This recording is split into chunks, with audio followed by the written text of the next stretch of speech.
Alright, hi, this is SAS X11. Uh, usually you just like hear a blanket statement of why, why you should like indulge in the why. But then it is kind of tricky exactly how you should engage with the why. So in this SAS, just this morning, I was like, I should do a why, but then I was like, that is pretty obvious. There's been books on like why. So I thought I'll do a why, but how? As in exactly how do you balance the why? When do you why and when not to why? By when I say why, I mean it as a verb, not just as a tag holder for a kind of question. So it's more along the lines of why you should ask questions, why you should indulge in the why of things, how and like what's more important is like how you should do it, because the world is kind of a tricky place. I mean, if you use that blanket statement as it is, like just why, like all the time you are into the why. It's kind of it gets it's kind of a trap. You have to like learn to balance a whole bunch of things with the why. So uh, how do you do it? There are okay. First of all, when I say the how, that means along with the why, you should also be able to reason with when not to why, or like why not why at a particular moment in time. So it's an intricate balance between why and why not why. So it's still a higher order why, with the why being the verb, but then it is a better why. So it's like a better problem to have. You still have to do the why. It's not going to like yeah, but just a higher order why. It saves you with a lot of menial whys. Uh, okay, so getting into it, starting off with the characteristic slurp that sets off the videos. Yeah. So why like how why. So okay, usually curiosity is like a pretty blanket characteristic that has been attributed to a lot of people who are kind of really productive or have sort of very creative thoughts, or are pretty offbeat in terms of the things they think. Uh, but but growing up, uh, okay, most of what I talk about is anecdotal, and it's mostly things that I've already thought about, that I'm like consolidating in the moment and realizing that I actually have thought about these things. There's a lot of paradoxes around you. So plus there's a whole bunch of it's like a game. It's like if you don't unlock a certain uh, to unlock certain stages, to unlock certain answers to questions, you have to go around and collect items. So thinking is not the only only thing that you should be relying upon. So just asking why, that should not be the only primary tool in your arsenal of cognitively evolving. What's the other important piece? Well, it's taking action by collecting experiences, consolidating experiences, and updating the gauge with which you gauge a why. The first gauge was a noun, the second was a verb. So yeah, uh, oh, I forgot to take the label. Uh huh. Forgot to take the label out. Okay, that's yeah. I need to take that out. But okay. Anyway, huh. Like what I'm saying is how to decide when you should take action versus when you should stop and think. That is kind of a pretty difficult thing. Usually, these kind of things, these this kind of thought is required for your very customized life decisions. It's not going to be needed for something that's already been documented pretty heavily, or something that has been, I don't know, well researched upon. There's a lot of statistics to sort of support it. I mean, should you take creatine?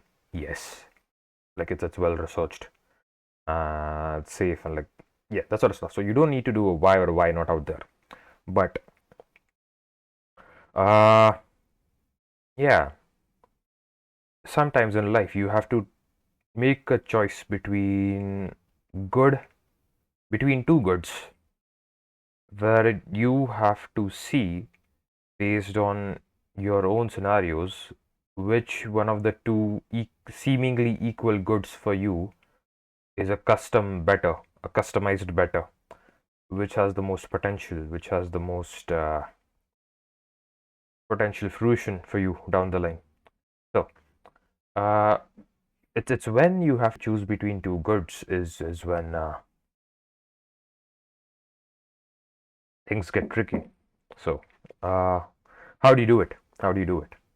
Well, what I like to personally do is when I get into the why, you should kind of start documenting it, like how you can documenting it, how you can document a why, like a session of why is primarily two ways come to mind.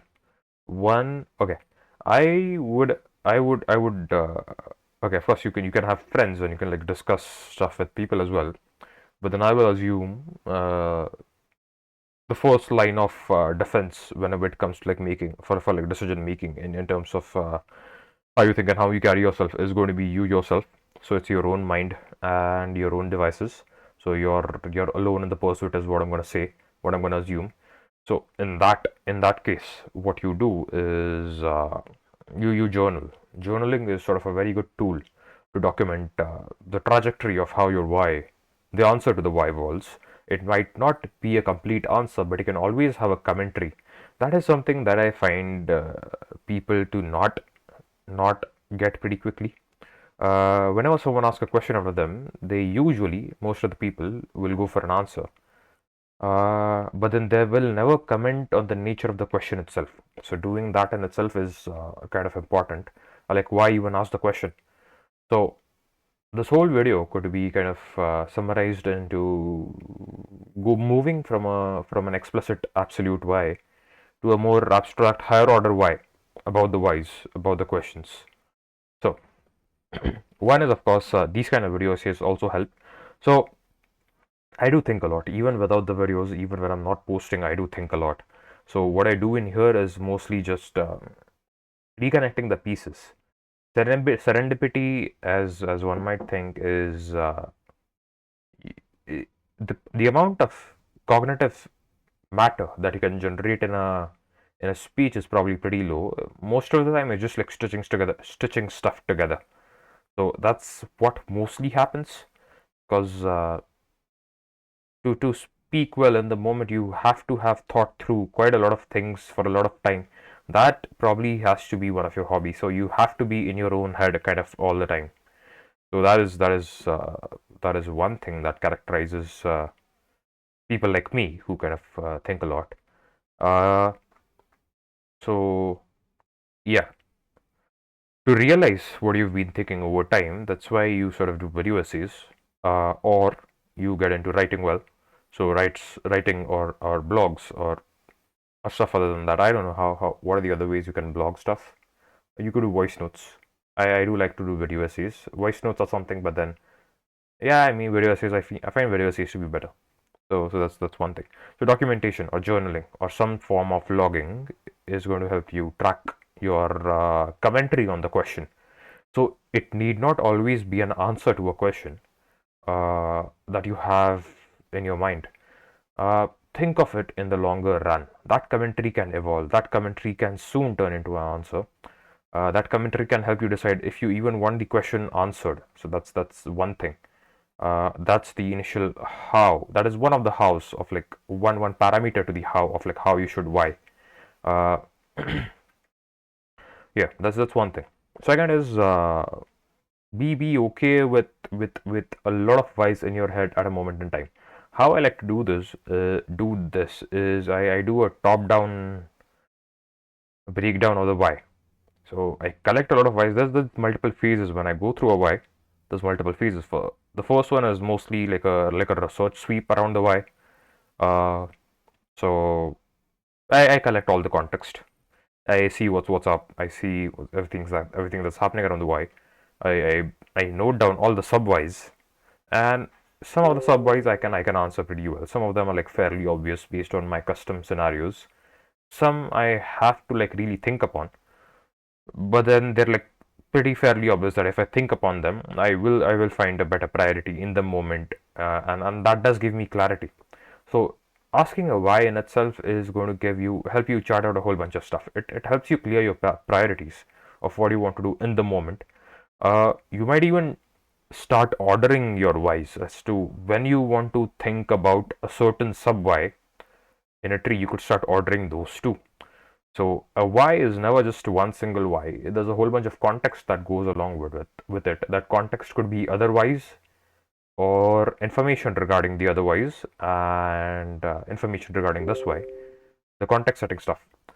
So how do you proceed then? Once you've ordered these whys, you have to probably start putting them on a timeline as to like when do you actually think. How I like to do these is first of all is like a very explicit way of thinking about a certain question in the moment. So right now, how I'm thinking about how to why, this is a particular way of being very explicit in terms of the sub whys, how you handle those. Of course, the very important why, the highest order why that is going to govern my life, I do not speak about those publicly. But then the sub whys, which I can modularly distribute into society for the betterment of society, is something I can publish on videos. So that's one thing.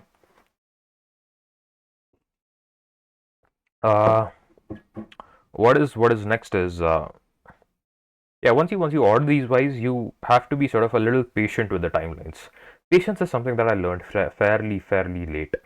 I mean, I thought that I could just throw raw intellectual cognitive thought at a question, and I would be able to arrive at the answer in an hour-long meditation or something. I just sit down with the question, I wrestle with it. That was my initial attitude towards questions. Uh, I still do that. I still do that when I know that I've answered this in the past and like it's entropy that's thing. Uh, but then I have to reinforce some of the answers around the whys, the sub whys. That's when I can actually sit down in an hour of meditation and clarify myself. But then for a whole bunch of whys, a whole bunch of customized answers to whys, which are like not documented by philosophers and a whole stuff that is out there, you will have to let it simmer. You will have to let it go. You will have to let go for a while. You probably will not be able to enforce that answer right like in the moment. So what is the best way of doing these things? The best way of doing these whys is to like have a queue of whys. Have a queue of whys. Whenever you pick up the topmost why, break it down into further whys, and reinsert those into the queue. Uh, the ones that cannot be solved in the moment, the ones that can be solved in the moment or that are worth meditating upon in the moment, you pick that up in your next why meditation session. Uh, why here being an adjective. Uh, yeah, your quote unquote why meditation session. So that's how you deal with a whole bunch of whys in a line. Uh, of course, at any moment in time, I don't think there has been I don't think there has been a moment in time where I am completely free of all the whys in my life. So that used to bug me. That used to bug me quite a lot in the past. Only recently that I've been okay with dealing with a lot of whys in the moment. Uh, so the queue, the influx and the outflux, the overall flux of the queue is usually inward positive. So in the sense that there's usually more whys flowing in than the one that I'm able to solve or like able to find out about. But then when I'm able to solve a why, when I'm able to think about a why, it's more rewarding than finding a new why. It's more rewarding and it stays for longer. How do you document these whys? You could actually maintain a queue data structure somehow, an org file somewhere or a text file somewhere. That's up to you. How intricate you want to be with it. I maintain them in a very abstract manner, and this is like they're not fairly documented. I have these generic ideas like the whys that I want to think about, What I feel like is usually how I do it is, if I think, as in the sense of, if something is important enough, if something is influential enough in my life, it will pop up again. So that is usually the way I deal with things. That has been working out quite well, quite well. Uh, and another interesting thing is, if I forget something and I remember it again down the line, I kind of analyze, why did I forget it? Like, was it not important enough, and like what changed that made it important again? So that makes me really realize what makes it important. So forgetting is actually a really nice, natural way of helping you decide what is truly important and what is kind of, and how to attribute importance. That's one way forgetting actually helps you with. Forgetting and then remembering stuff by itself, or like based on the scenarios that you encounter, that's kind of a neat trick to attribute importance. So that is one more aspect to the how of why. So that's one. uh, what's next is, most of the times you'll find paradoxical answers. Paradoxes are like very common in the world. uh, Examples do not come to mind because my mind has been like, the more than the exception, they have become the rules. So my mind has stopped noting them down separately. Whenever it encounters a paradox, it started classifying paradoxes as yeah. There's probably a category of paradoxes that I've started dealing with now. So it's not just like a paradox, but then like different kinds of paradox that I deal with now. Paradoxes in themselves could be a video. So yeah, when you get multiple answers for a thing, that's when it sort of gets sort of it gets into the territory of handling trade-offs. So that's where you have to be really specific with your own life. You have to be really specific with what kind of what what what scale of the balance of paradox do you want to tip towards in the moment. I mean, of course, you can dance from both the scales from time to time. It's rather than being a hypocrite, I think it's more about being adaptive. Uh, a lot of people might say that you're a hypocrite if you change your stance on a paradox from time to time. But then being able to handle both the perspectives is kind of a nice thing. Contextually, of course. Uh, I couldn't do it until I was 23, I would say 23 and a half. Right now, 25. I'm almost 25 and a quarter. Yeah, 25 and 2 quarters, I think. Like, yeah. Yeah, this is around 25 and a quarter and a half quarter. 25 and three-fourth quarters. No, hold on. 25 and a 3.5 quarters. Yeah. 3/8 of a, no. Yeah, 3/8 of a year. No, is that it? Yeah, 3/8 of a year sounds good. 25 and I don't know how to say an eighth in like normal language. So, but you know what? 3/8, no, 3/8 of a year, or like 3 halves of a quarter is kind of a nice way to say your age. I'm 25 and three halves of a quarter years old. Uh, and now I'm kind of pretty good with paradoxes. So it's been only a while. This is kind of a new ability. I am. I mean, I get when people say that I'm a hypocrite in certain cases, because I've been through that. I mean, I myself sort of had commented on myself. If I do start accepting these things, then I'm a hypocrite. Uh, I don't know if what exactly this is. Is this a moral breakdown, or is this a maturity evolution? But contextual morality or contextual stances on the things around you or the higher order stuff, I do not know if that is a good thing or a bad thing in itself. Uh, of course, there are discrete boundaries as well. But then, rather than saying gray areas, I would say there's permeable or dynamic areas. It's like kind of integrating your shadow, one could say. How Carl Jung would say, I guess. Uh, so yeah, I mean, that's one of the hows. I do not know the answer to that yet. I do not. I do not know how to be okay being a hypocrite. Yeah, I do not know yet. I am a hypocrite. I know that. I mean, I know that everyone's a hypocrite. They're just not aware of it. They're not just mostly aware of it. But then, being a hypocrite is not such a bad thing after all, because it kind of helps you live in a very stable manner, and yeah, there are advantages to it. Of course, how to get there is I don't know. How to get there is kind of a question that I'm wrestling with right now. That is something that yeah, this is like a really good example of like how do you NQ the whys. So right now, because I'm thinking about why, but how, I do not want to waste time on this. So I'll just NQ this. I'm gonna like write it down somewhere.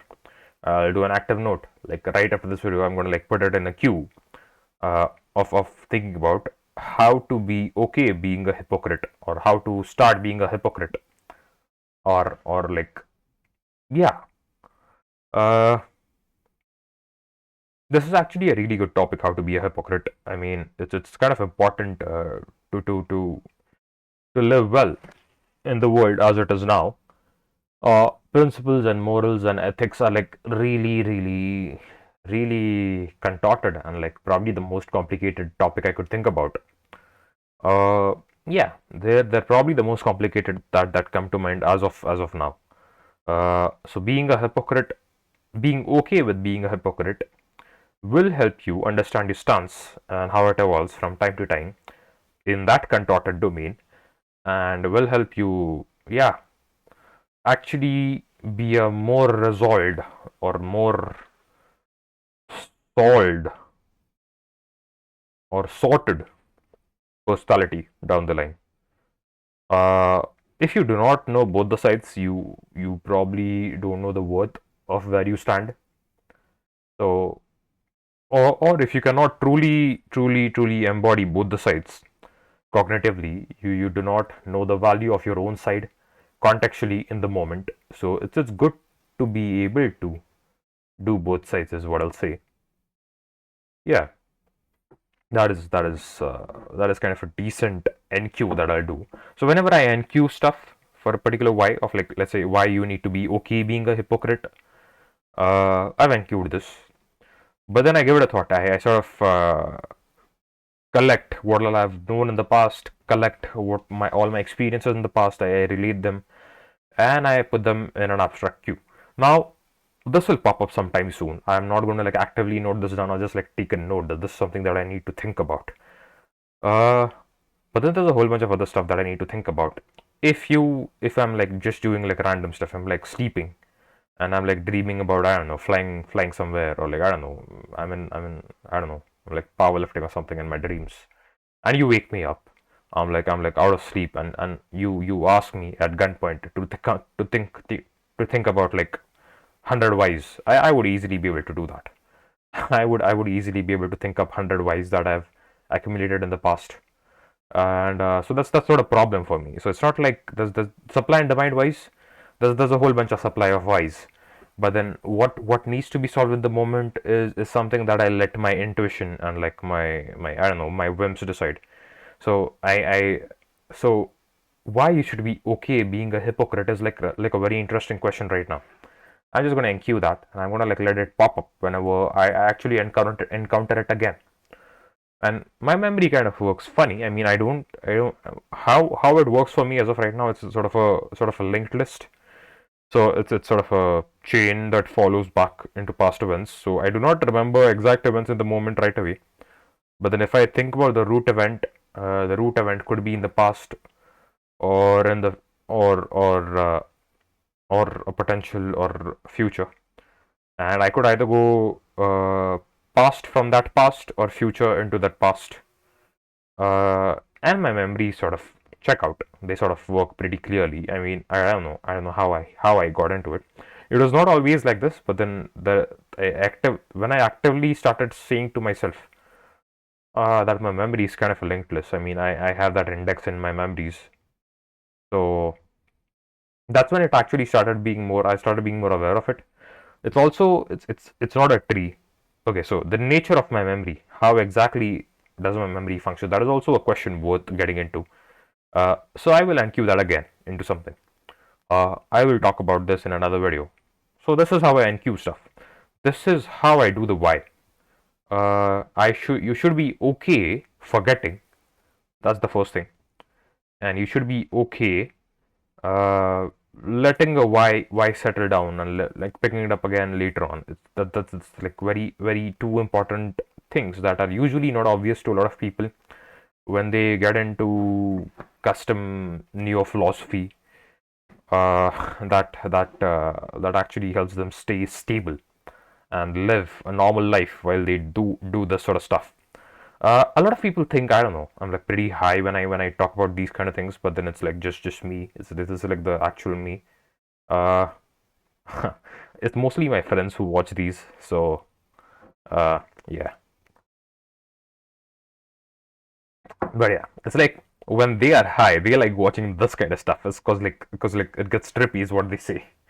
Uh, yeah. Okay. So yeah, that's like a decent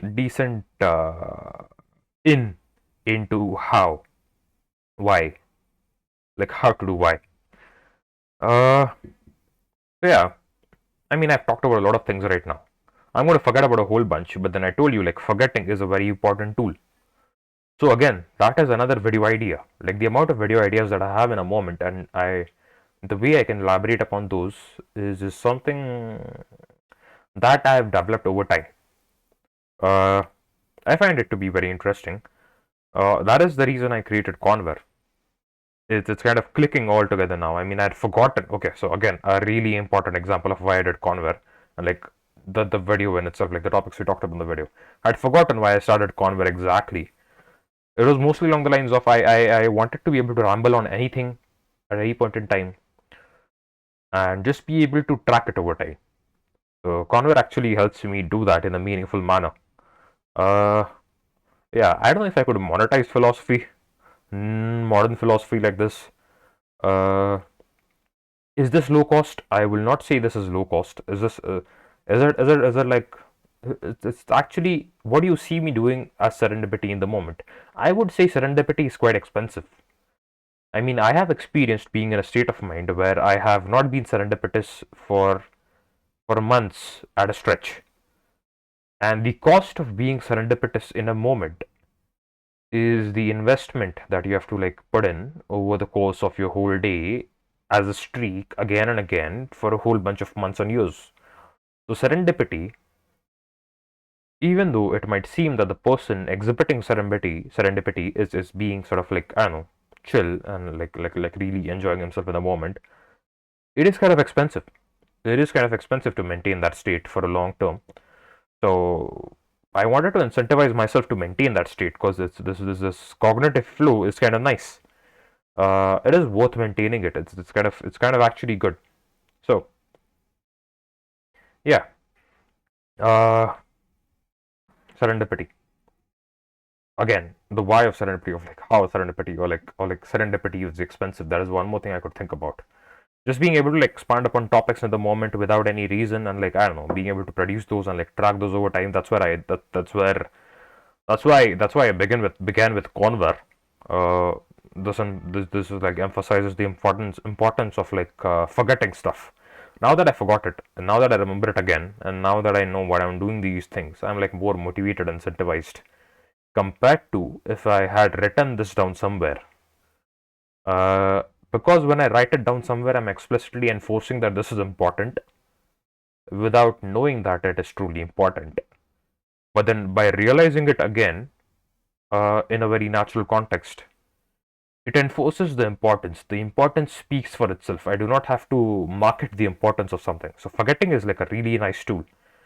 So all of these auxiliary tools of like how to handle your own state, cognitive state, are kind of nice toolings in your toolbox of how to do why.